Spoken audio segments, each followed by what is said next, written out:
جس نے اسم کی عبادت کی بغیر معنی کے اس نے کفر کیا، اور جس نے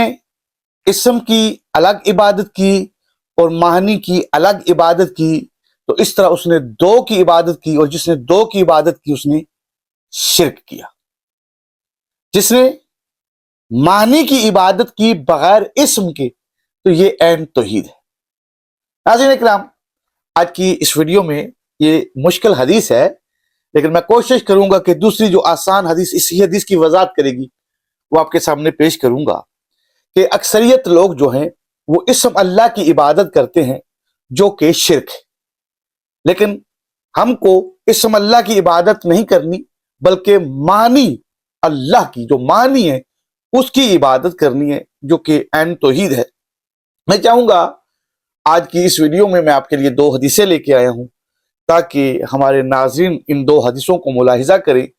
اور سمجھنے کی کوشش کریں۔ یہ پہلی جو حدیث ہے یہ حدیث ہم سے محمد بن حسن بن احمد بن ولید نے بیان کیا۔ انہوں نے کہا کہ ہم سے محمد بن حسن الصفار نے بیان کیا،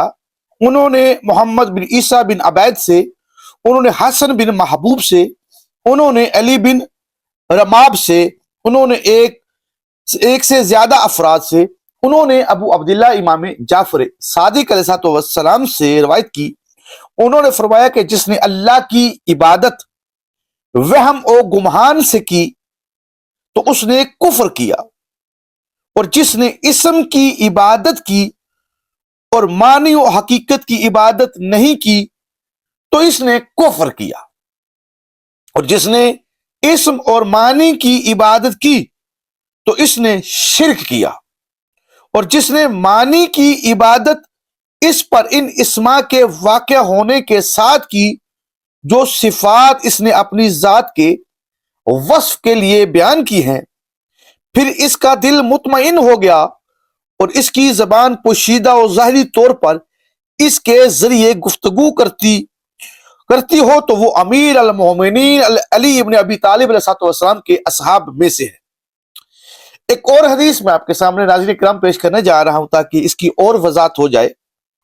یہ حدیث بھی امام جعفر صادق علیہ السلام سے ہے کہ امام جعفر صادق علیہ السلام نے فرمایا اسماء الہی اور ان کے اشتقاق یعنی ایک لفظ کو دوسرے لفظ سے مشتق کرنا کے متعلق دریافت کیا گیا تو امام علیہ السلام نے فرمایا کہ اللہ الہ کا مشتق ہے اور الہ کا تقاضا ہے کہ اس کی عبادت کی جائے، اور یہ اسم بغیر مسمہ کے ہے۔ ہر اسم مسمہ کے ساتھ ہوتا ہے لیکن یہ اسم بغیر مسمہ کے ہے۔ پس جس نے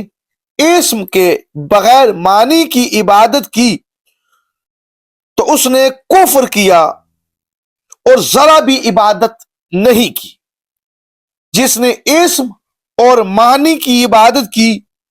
تو اس نے شرک کیا اور دو کی عبادت کی، اور جس نے معنی کی عبادت کی اسم کے بغیر تو یہی توحید ہے۔ اے ہشام، کیا تم سمجھ گئے ہو؟ تو ہشام نے کہا کہ آپ کچھ اور زیادہ فرمائیے تاکہ میرے لیے سمجھنے میں آسانی ہو۔ تو امام علیہ السلام نے فرمایا اللہ عز و جل کے 99 نام ہیں، تو اگر وہ نام ہی مسمہ ہو تو ہر ایک نام ایک الہ ہوگا، لیکن اللہ عز و جل پر معنی دلالت کرتا ان اسماء کے ذریعے ان تمام اسماء اس کے غیر ہیں، یعنی کہ اللہ کے اسم اللہ کے غیر ہیں، کیونکہ اسماء جو ہیں وہ ایسی ذات ہے کہ جس پر اسم کا اطلاق ہی نہیں ہوتا۔ کیوں؟ اسم حروف سے اور حروف مخلوق ہیں اور وہ خالق ہے ان تمام چیزوں کا۔ تو امام علیہ السلام نے فرمایا اے ہشام، الخبز خبز روٹی کھائی ہوئی شے کا نام ہے، الماء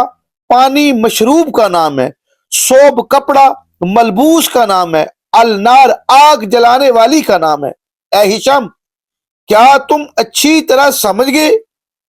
جس کے ذریعے تم دفع کر سکو اور ہمارے دشمنوں اللہ کے ملحدوں اور اللہ کے ساتھ شریک کرنے والوں سے فیصلہ کن بات کر سکو۔ میں نے عرض کیا ہاں۔ تو آپ علیہ السلام نے فرمایا اے ہشام، اللہ تم کو فائدہ دے اور ثابت قدم رکھے۔ ہشام نے بیان کیا کہ خدا کی قسم یہاں سے کھڑے ہونے کے بعد کسی نے مجھ سے توحید کے بارے میں مجھے مغلوب نہیں کیا۔ ناظرین کرام، یقیناً آپ نے اس حدیث کو ملاحظہ کیا کہ اس حدیث میں دو حدیثیں میں نے آپ کے سامنے بیان کی،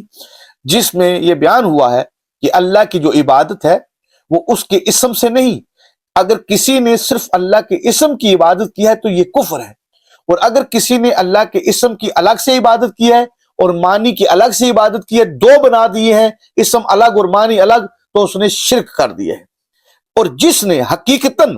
معنی کی عبادت کی ہے بغیر اسم کی، کیوں کہ وہ ایسی ذات ہے کہ جس پر اسم کا اطلاق ہوتا ہی نہیں، اور اس نے فقط معنی کی عبادت کی ہے، تو یہ عین توحید ہے۔